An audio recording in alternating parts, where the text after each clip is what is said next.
Thank you for inviting me here to your beautiful state of California. The media still claims that Hitler rolled into Austria with tanks and guns and took us over. Not true at all. The fact is that the Austrian people elected Hitler by 98% of the vote by means of the ballot box. Now, how could that happen in a Christian nation, almost 100% Catholic, that they would elect a monster like Hitler? Hitler did not look like a monster. He did not act like a monster.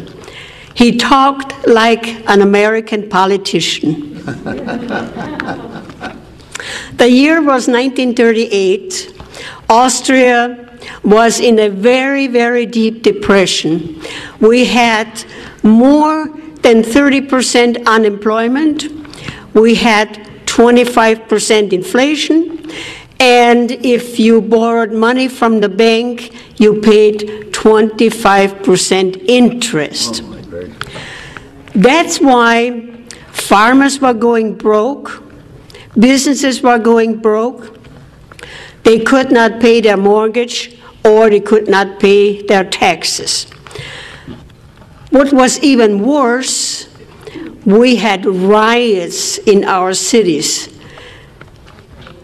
We had whole blocks of the cities burned down, and our law enforcement was almost helpless. They could not control the riots. The unions were calling for strikes, and industry would close, and factories would close up, hence all this unemployment. It was not unusual in my home that 30 people a day would knock on the door for a bowl of soup and a slice of bread.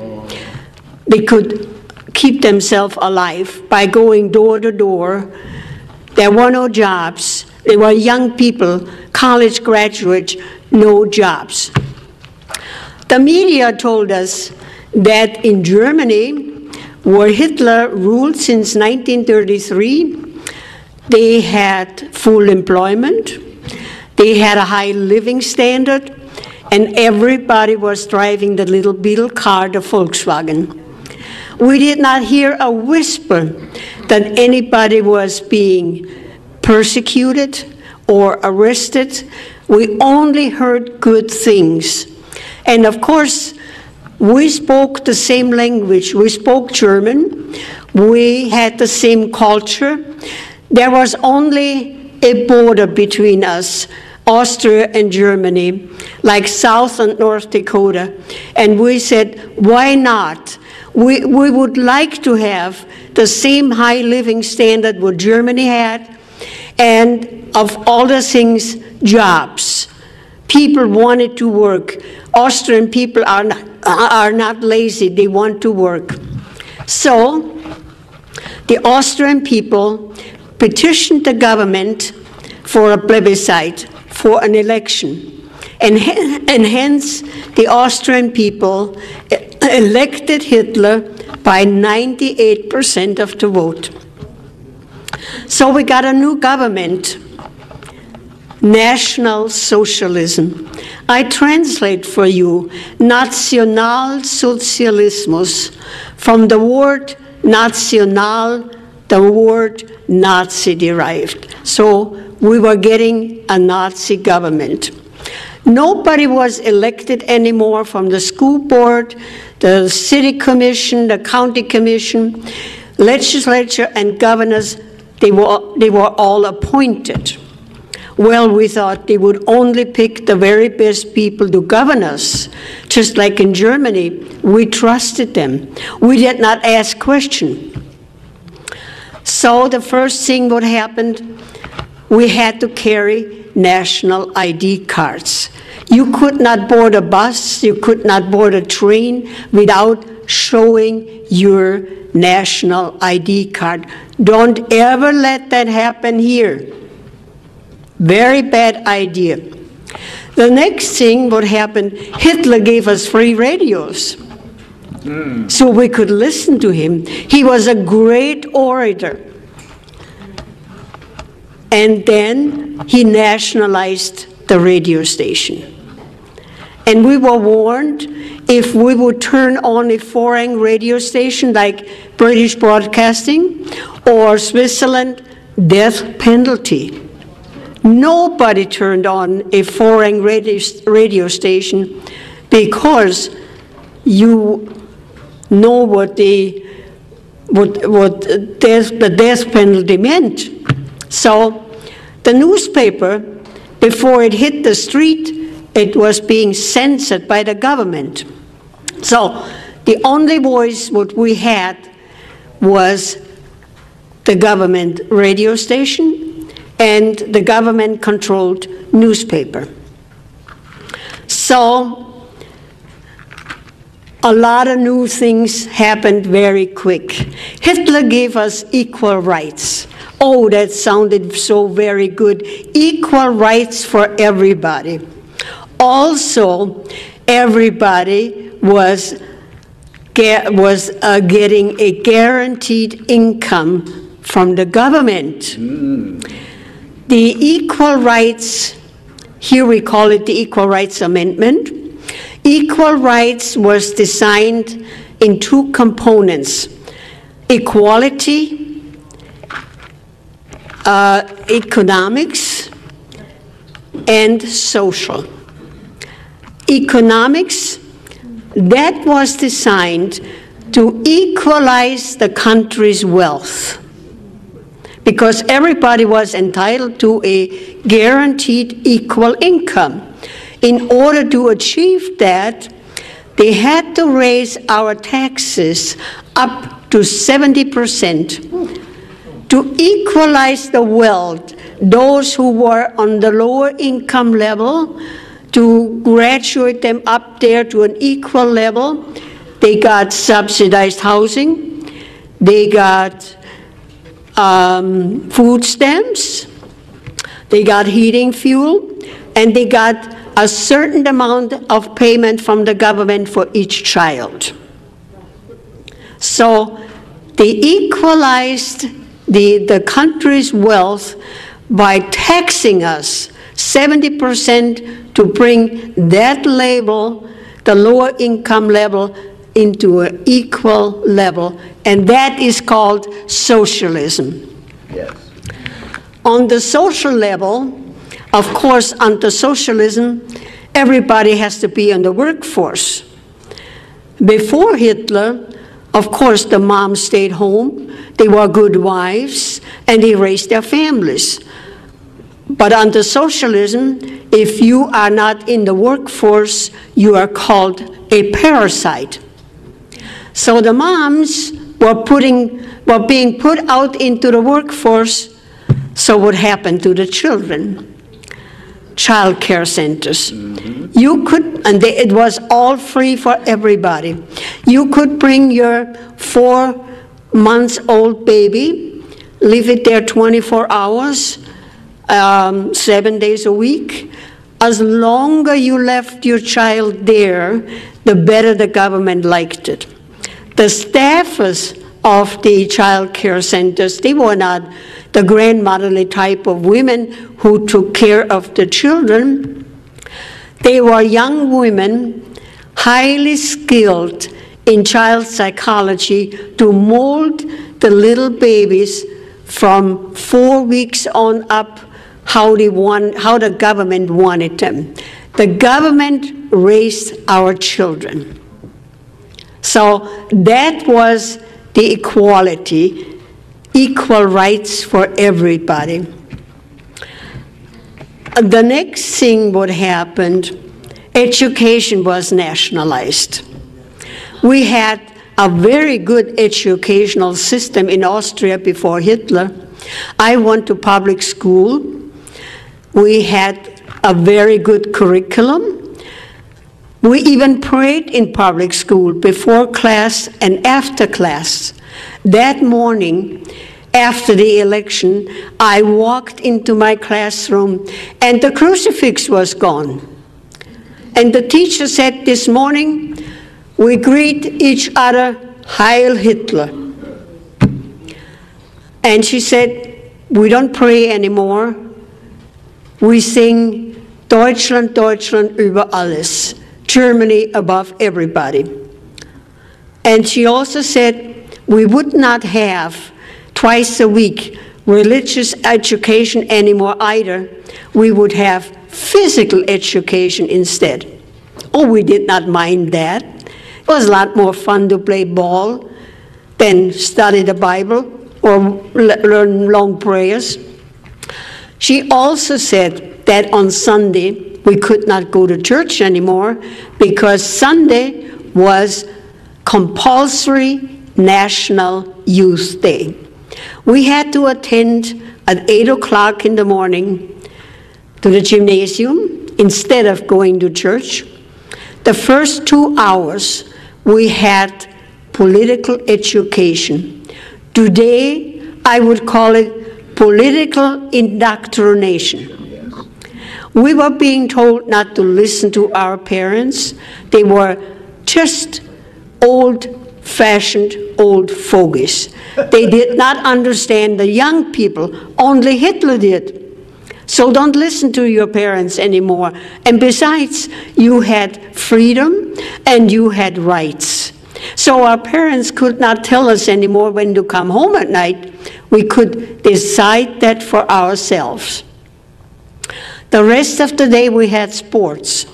We got all the sports equipment free. We got tennis rackets, we got skis, everything. And the boys of age 16, they got motorcycles. And of course, everybody had to join the Hitler Youth. That was compulsory. So the rest of the day we had sports and fun. So when we returned home at night, we told our parents how much fun we had and how much better it was, and all the sports equipment we got free, much more fun than going to church. Well, my parents were very concerned, especially my mother. So when my next school term came about in October, she announced that she would enroll me in a private school with an excellent curriculum, but not much fun. Off we went to the new school, high wall around, and a locked iron gate. And as I bid my mother goodbye at the gate, I almost hated her. I thought she was going to put me into a prison. But she was a wise woman.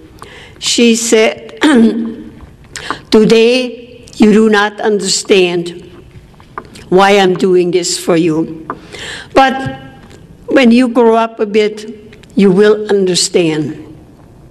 Had my mother not intervened, today I would be a radical Marxist. So, on holidays, I could go back home for a visit. Of course, I was curious. I would go back to my former classmates and find out what was going on. I was shocked. 16-year-old girls were having babies for Hitler, and that was glorified. Oh, Hitler wanted a lot of babies, blonde hair and blue eyes, the master race. I was shocked. So that was our educational system. Hitler also nationalized our car industry. Austria built a little car, a little bit bigger than a Fiat. Hitler said, we don't need another little car, we already have the Beetle car, the Volkswagen. So he turned the car industry into a defense industry. Also, Hitler nationalized our banks. Hitler said, those greedy banks, they were the ones who charged 25% interest. And that is why the farmers were going broke and the businesses were going broke. And he looted the Jewish banks. So our banks were being nationalized. Next thing, what happened, he nationalized our healthcare system. We had a reasonable good healthcare system, which was financed by private insurance. We had good hospitals, we had good doctors, and everybody was reasonably well being cared for. This all changed very fast. My brother-in-law, who was a family physician, he told me that when he arrived at his office at 8 o'clock in the morning, 40 patients would be lined up waiting for him to be cared for.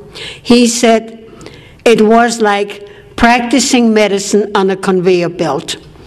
He only had time, 5 or 10 minutes per patient, and besides all the paperwork, it was a system from well taken care health care to a very, very bad system.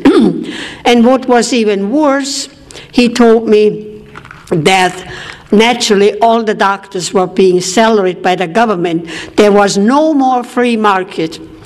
Free market did not exist anymore.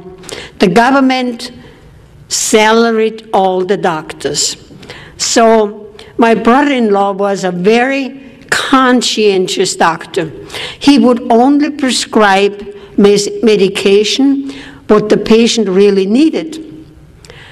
But if that medication was not on the government's list, they took it out of his salary, and his salary dwindled down to almost nothing. So a lot of doctors left the country. A lot of doctors left, including my own husband. My husband did not want to practice medicine like his brother had to. He wanted free market medicine. He came to this country, and I remember telling me how wonderful our healthcare system was, how modern our hospitals were compared what he left behind. He said, I hope it will never change. Today, he will turn over in his grave how healthcare will change.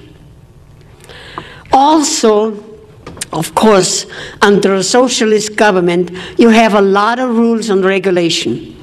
We had a planning agency that was designed to control the businesses and the farmers. The bureaucrats, oh, we had tons of bureaucrats. That's how Hitler created jobs, government jobs. Lot of bureaucrats. And they would go out on the farms and count the livestock and tell the farmers what to plant, how much to plant, and how much they had to harvest, regardless of the weather. They would go into the businesses and snoop around what they could find under the auspices of health and safety. Mm-hmm. Here we call it OSHA.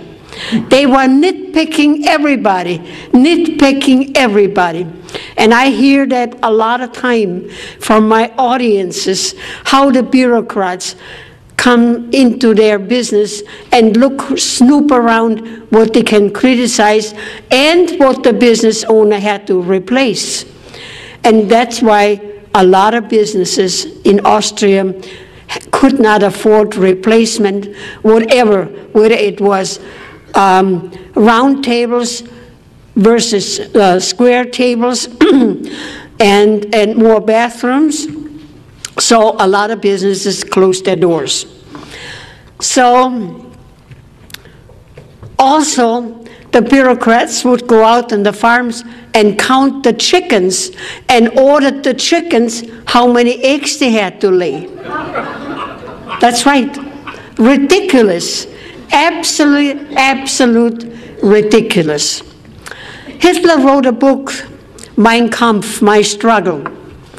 He wrote in the book everything what he was going to do, that he was going to take over the world. But the Austrian people were so busy with athletics and sports, so very few people read the book. Had we read the book, we would have known what was coming. We would have known what was coming. Abortions were highly illegal. Hitler wanted a lot of babies, blonde hair and blue eyes, the master race. But when a couple was not 100% Aryan and the woman was pregnant, she was forced to have an abortion. Hitler did not want any foreign blood, only the Aryan, pure German blood. We also had euthanasia, killing people. In my last year of college, I was sent to a small village to do my practice teaching. Maybe I should back up and tell you what really happened in education. When the time came to pick your major in college, I wanted to be a journalist and writer. I was told they didn't need journalists, they did not need writers either. They needed young teachers. So I had to go into education. I did not mind that because I like children. So in my last year in college, I was sent to a small village in the mountains, and I was told that because in the wintertime, the mountain passes would close up because of the masses of snow. So people in that village, they intermarry family into family. And we know by genetics that sometime the offsprings, the baby, is a bit mentally handicapped. So when I arrived in that village, I was told they had about 15 of mentally handicapped people. One man I know very well, he was the janitor in our school, Vincent. He could not read or write. He could not talk very well, but he kept our school clean. So one morning, I looked out of my classroom window, and there was a van out there from the health department. I thought, well, and all these people were being ushered into the van.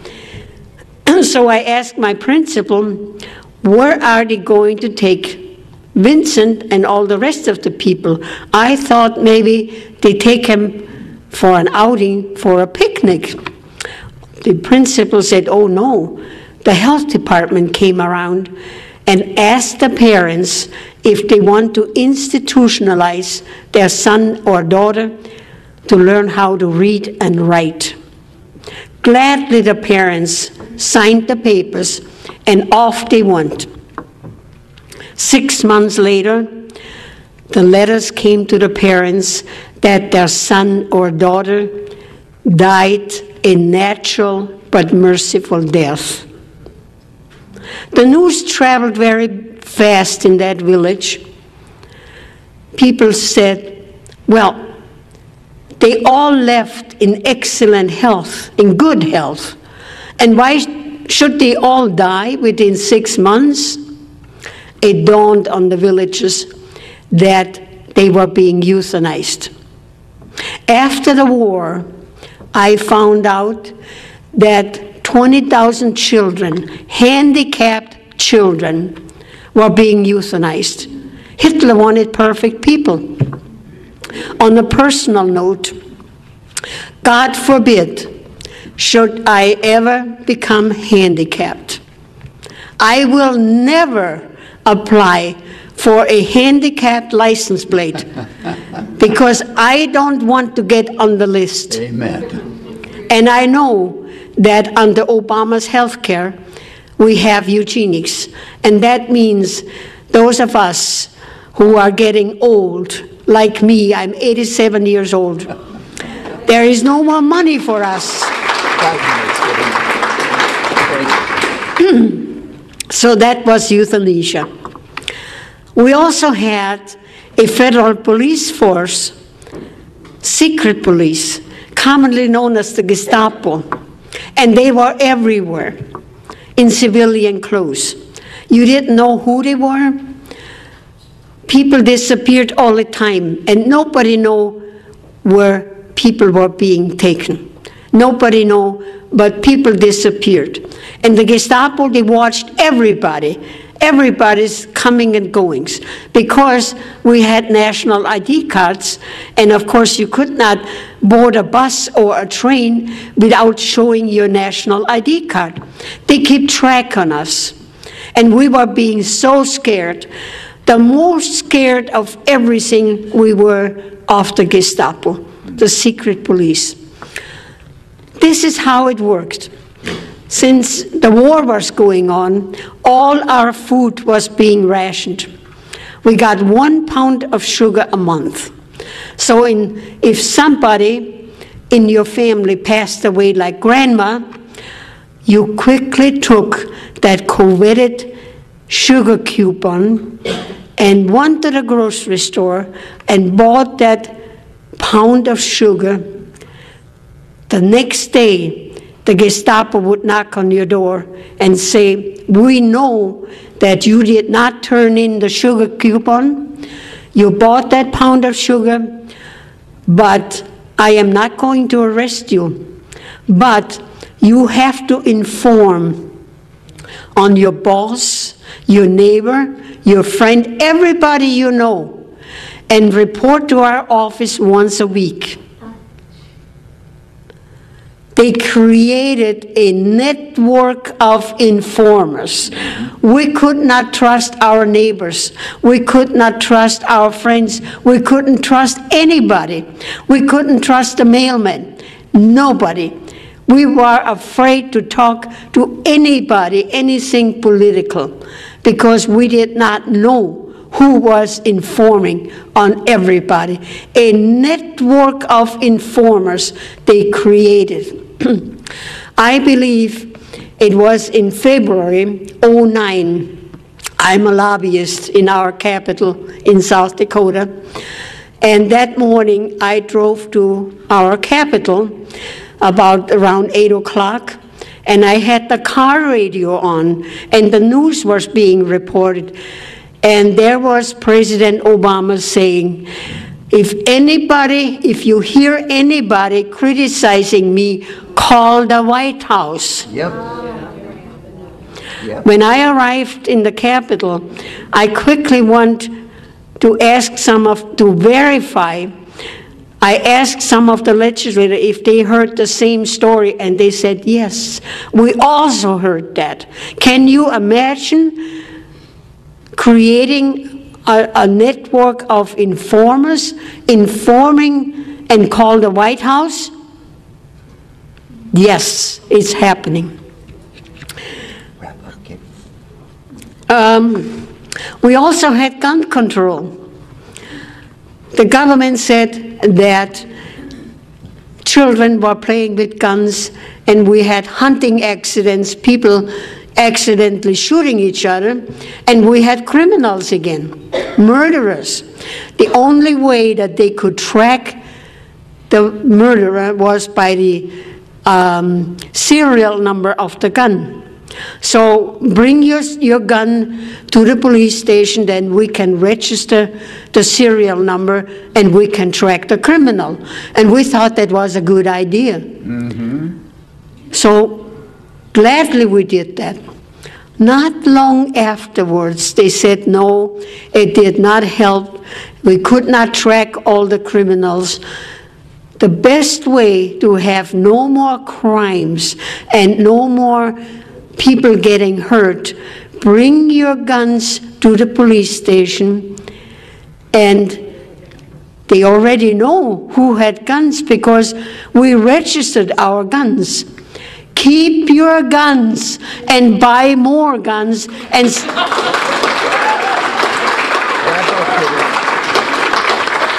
stack up on your ammo. A gun is no good if you don't have any ammo. Dictatorship did not happen overnight. It took 5 years, from 1938 until 1943, we had a full-blown dictatorship. Had we kept our guns, we would have fought a bloody battle to the last man and women to keep our freedom.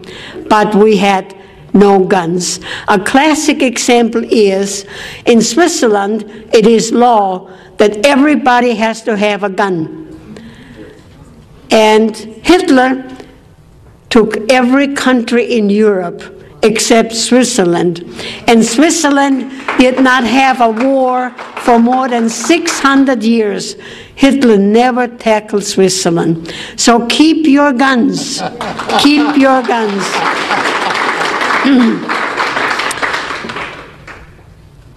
Like I said, the only information what we had, what the government provided for us, the nationalized radio station and the censored newspaper, nobody could come in and nobody could get out. We had no information, none whatsoever. We did not know that we had concentration camps. We found that out after the Americans and the Allies liberated us, that we had concentration camps, and we were shocked. We were totally shocked. When the people fear the government, that's tyranny.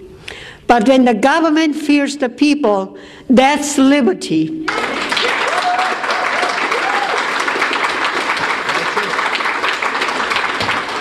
We have to take our country back as we know it. And a good way is that we educate our friends, everybody. I have my speech on a DVD.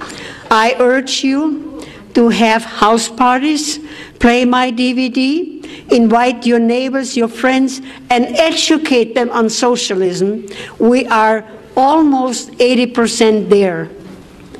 We have to take our country back as we know it. Those of us who sailed past the Statue of Liberty, we came to a country of unbelievable freedom and opportunity. America is the greatest country in the world. Amen. If we can keep it.